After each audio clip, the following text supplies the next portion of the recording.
Stand in front of a mirror right now. Look yourself in the eyes. Can you hold your own gaze for 60 seconds without looking away? Most of you can't. And that's not an accident, it's a symptom. You've been conditioned to avoid the one person who knows all your lies. Yourself. Here's what's really happening. You can't face yourself because you know you're operating at maybe 20% of your actual capacity. You know you're playing small. You know you're faking it, and the mirror doesn't lie. This video will give you the mirror test that separates pretenders from powerhouses. But I'm warning you, 99% of people will click away in the next 30 seconds because what I'm about to show you requires you to confront the most dangerous person in your life. You. If you're still here, you're already different. Let's find out how different. You've been taught that confidence comes from achievements. Get the degree, get the promotion, get the relationship, then you'll feel powerful. That's the lie.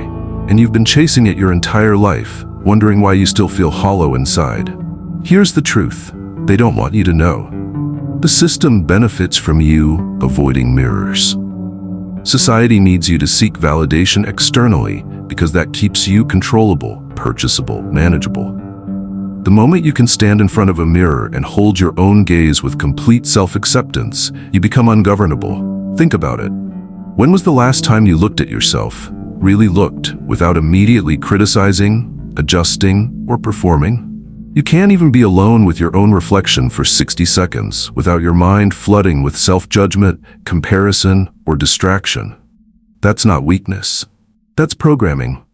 And it's the most sophisticated control mechanism ever designed because you police yourself. They don't need external control when you've internalized the chains. The enemy isn't your circumstances. It's not your past. It's the version of you that's terrified to see who's actually looking back in the mirror. And today we're going to expose that fear, break it down, and rebuild something unbreakable. This is forbidden knowledge because people with internal validation don't need the system anymore.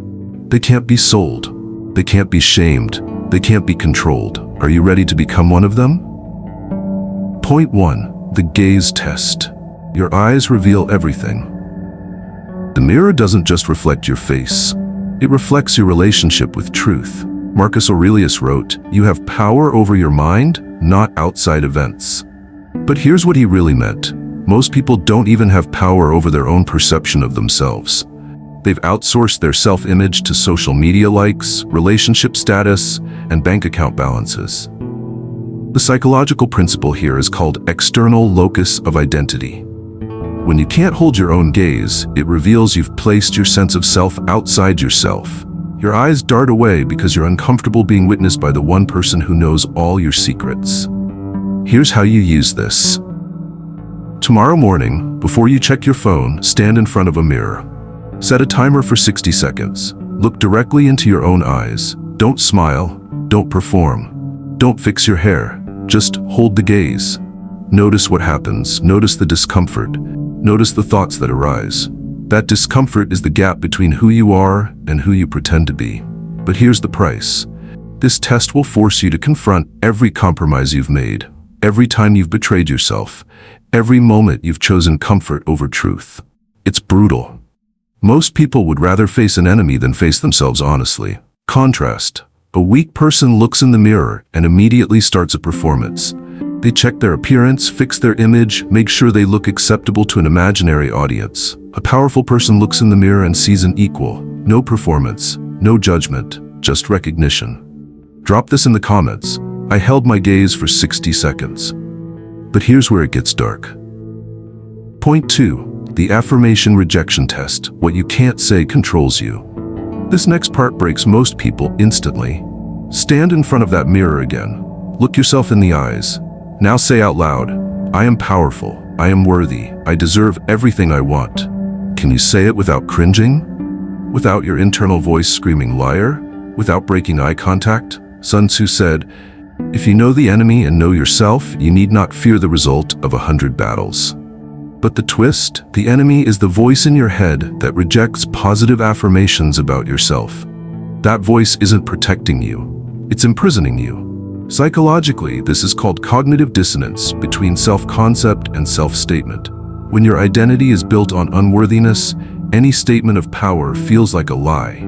Your nervous system literally rejects it. This is why affirmations don't work for most people. They're trying to build a house on a foundation of self-rejection. Here's the application. Stand in front of the mirror. Say, "I am the most powerful version of myself." If you can't say it with conviction, that's your diagnosis. You've internalized someone else's judgment of you. A parent, a partner, a bully, society, and you've been carrying their voice as your own. The warning: once you identify whose voice is rejecting you in the mirror, you have to grieve. You have to get angry. You have to separate their judgment from your identity. This isn't a feel-good process. This is psychological surgery without anesthesia. Weak person avoids affirmations entirely or says them half-heartedly while scrolling social media, hoping external validation will replace internal acceptance. Powerful person says the hardest truths to themselves first. They know self-belief isn't built on achievements. Achievements are built on self-belief. Drop this in the comments. I rejected the rejection. What I'm about to tell you next is the part that makes people angry. Point 3. The Nakedness Principle. Strip away the armor. Here's the test that separates players from pretenders. Stand in front of a full-length mirror, completely naked. Not to judge your body, to see yourself without any of the armor you wear every day. No clothes, no makeup, no accessories, no performance. Just you, raw and unedited. Can you look at yourself with compassion, or does shame flood in immediately? Nietzsche wrote, "One must still have chaos in oneself to be able to give birth to a dancing star." Translation: your power doesn't come from perfection. It comes from accepting the messy, flawed human reality of who you are and choosing to be extraordinary anyway. The psychological mechanism is radical self-acceptance. Most people condition their self-love. I'll accept myself when I lose weight, when I make more money, when I achieve X. But power comes from unconditional self-acceptance. When you can stand naked in front of a mirror without shame, you've removed the primary tool society uses to control you. How to use this? Once a week, do the naked mirror test. Not to critique, not to improve, just to witness. Say to yourself, "This is the vehicle I'm in for this lifetime. It's imperfect, and it's enough." This single practice will dismantle more insecurity than 1,000 self-help books. But here's the cost. You'll lose the excuse. You can't blame your body, your appearance, or your perceived flaws for why you're not showing up powerfully. Once you accept yourself as you are, you have to take responsibility for everything you're not doing. Weak person avoids mirrors unless fully dressed and filtered. Needs external preparation to feel worthy of being seen. Powerful person comfortable in their own skin, literally. They know their power has nothing to do with their packaging. Drop this in the comments. I saw myself and stayed. This is the part they don't want you to know. Point 4. The stranger visualization. Meet your future self. This technique was used by ancient mystery schools and modern performance psychologists for one reason. It works. Look in the mirror. But this time, don't see yourself as you are. See the version of you that exists 5 years from now if you make every right decision starting today. What does that person's posture look like? How do they hold eye contact? What's the energy in their eyes? Can you see them? Can you feel them? Machiavelli understood this when he wrote, "The lion cannot protect himself from traps, and the fox cannot defend himself from wolves."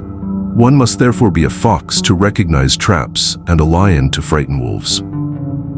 Your future self is both, but you have to see them first to become them.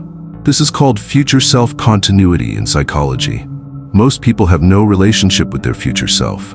They make decisions that betray that person daily. They eat, spend, and act as if tomorrow's version of them doesn't exist. The mirror test forces confrontation with the person you're becoming. Application. Every morning, look in the mirror and ask, am I making today's decisions as my current self or my future self? Your current self wants comfort. Your future self demands growth. The mirror makes you choose. The price. You can't unsee your potential. Once you visualize who you could become, staying mediocre becomes painful. The gap between current and future self becomes unbearable. That's when transformation happens, but it feels like death first. Weak person lives exclusively as their current self, makes decisions based on immediate comfort and validation. Powerful person operates as their future self today. Every decision is made from the perspective of who they're becoming. Drop this in the comments. I met my future self. But here's where it gets dangerous. Point 5. The apology protocol. Face who you've betrayed. This is the hardest test, and it's the one that creates actual transformation. Stand in front of the mirror, look yourself in the eyes, and apologize. Apologize to yourself for every time you didn't stand up for yourself, for every boundary you let people cross, for every dream you abandoned because someone said it was unrealistic, for every moment you chose to shrink instead of expand. Say it out loud. I'm sorry I betrayed you. I'm sorry I didn't protect you. I'm sorry I let them treat you that way. I'm sorry I didn't believe in you. Can you do it? Can you apologize to yourself without breaking down or dismissing it as silly? The Stoics practice this as memento mori. Remember, you will die. But the real teaching is this: you're dying every day you're not honoring yourself. Every compromise is a small death. Psychologically, this is self-forgiveness and radical accountability. You can't move forward powerfully while carrying resentment toward yourself. The mirror forces you to reconcile with the person you've hurt most, you. How to use this? Once, do the full apology protocol. Then, moving forward, end each day with a mirror check-in. Did I honor myself today or betray myself? Accountability without shame. Recognition without judgment. The cost. This will break you open. You'll cry. You'll feel rage. You'll grieve the life you could have had if you'd started protecting yourself earlier. That grief is the price of entry to power. Weak person blames everyone else.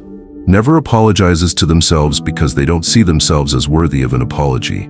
Powerful person takes full responsibility, apologizes to themselves, forgives themselves, then moves forward with ferocity.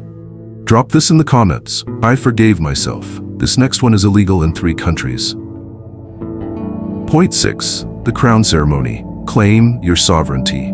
Final test, final transformation. Stand in front of the mirror, place both hands on your chest, look yourself directly in the eyes, and say with complete conviction, I am sovereign. I answer to no one but myself. I am the king of my own kingdom. I am the architect of my own reality. I bow to no one. Can you say it and mean it? Or does it feel like arrogance, delusion, or betrayal of the humility you've been taught? Robert Greene teaches this in the 48 Laws of Power. Make your accomplishments seem effortless. But before that, you must believe you're worthy of accomplishment.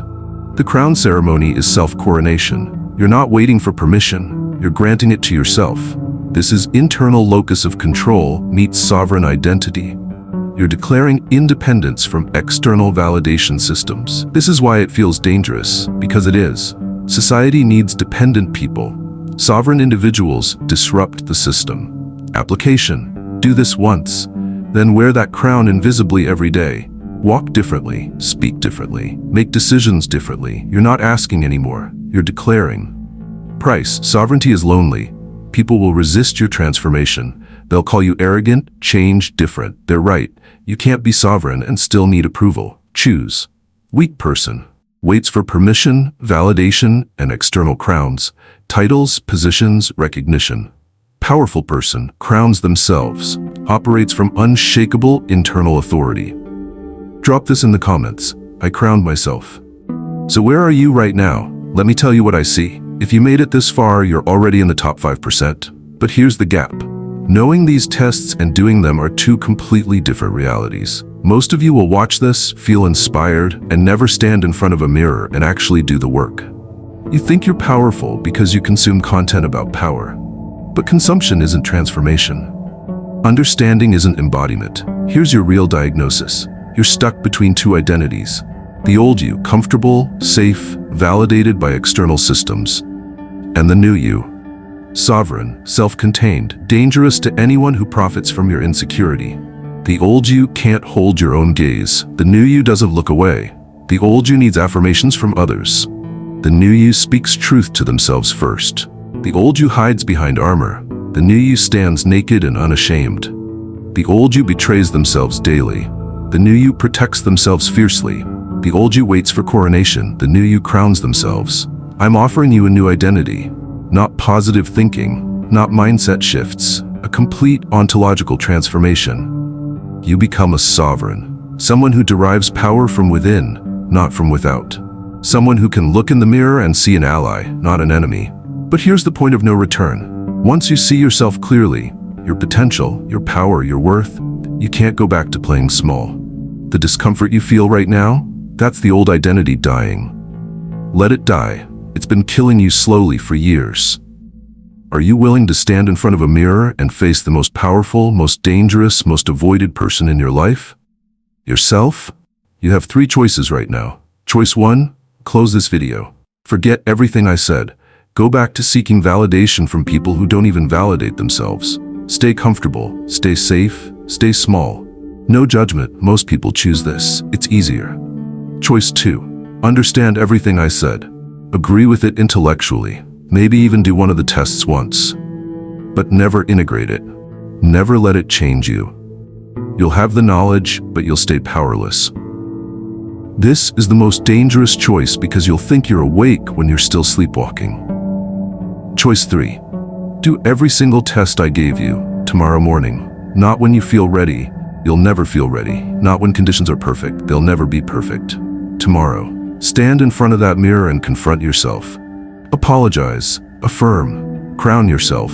Become sovereign. But understand this. Moving up requires killing parts of yourself. The people pleaser dies. The approval seeker dies. The person who shrinks to make others comfortable dies. Are you willing to commit murder on your old identity? If you choose transformation, hit subscribe right now.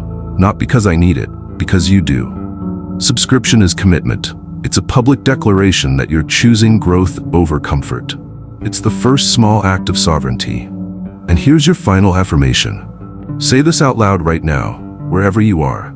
I am done performing for an audience that doesn't matter. I am done seeking permission from people who aren't living the life I want. I am the sovereign authority of my own existence. I see myself, I accept myself, I become myself, and I will never look away again. Drop I am sovereign in the comments if you're ready to burn the old you down and build something unbreakable. The mirror is waiting, and so is the most powerful version of you. Will you finally meet them?